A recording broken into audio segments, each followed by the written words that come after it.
একদিন একটা মাথা কাটা ডাইনি টুনিদের জঙ্গলে আসে আর জাদু করে একটা অদ্ভুত লিচু গাছ লাগিয়ে চলে যায়। এরপর ওই লিচু গাছের কাছে যেই আসে তাকে ওই লিচু গাছটা টেনে নেয় আর আম বানিয়ে রেখে দেয়। এরকম করে সকলে এক এক করে আম হয়ে যেতে থাকে। কিছুদিন পর সেখানে টুনি ও তার ছানা কুটু আসে। আর কুটু ওই লিচু গাছটা দেখতে পেয়ে বলে, আরে ওই লিচু গাছে লিচুও হয়েছে আবার আমও হয়েছে, বাহ দারুণ ব্যাপার, আমি যাই দুটো একসাথে মজা করে খাবো।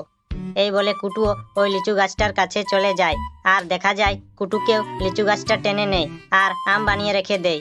আর তখন টুনি তার ছানাকে হারিয়ে নিজেকে কন্ট্রোল করতে না পেরে সেই লিচু গাছটার কাছে চলেই যাবে। ঠিক সেই সময় সেখানে একটা তান্ত্রিক মশাই উপস্থিত হয় আর বলে, টুনি তুমি ভুলেও ওই লিচু গাছটার কাছে যেও না, তুমি গেলে তুমিও সারা জীবন আম হয়ে থেকে যাবে।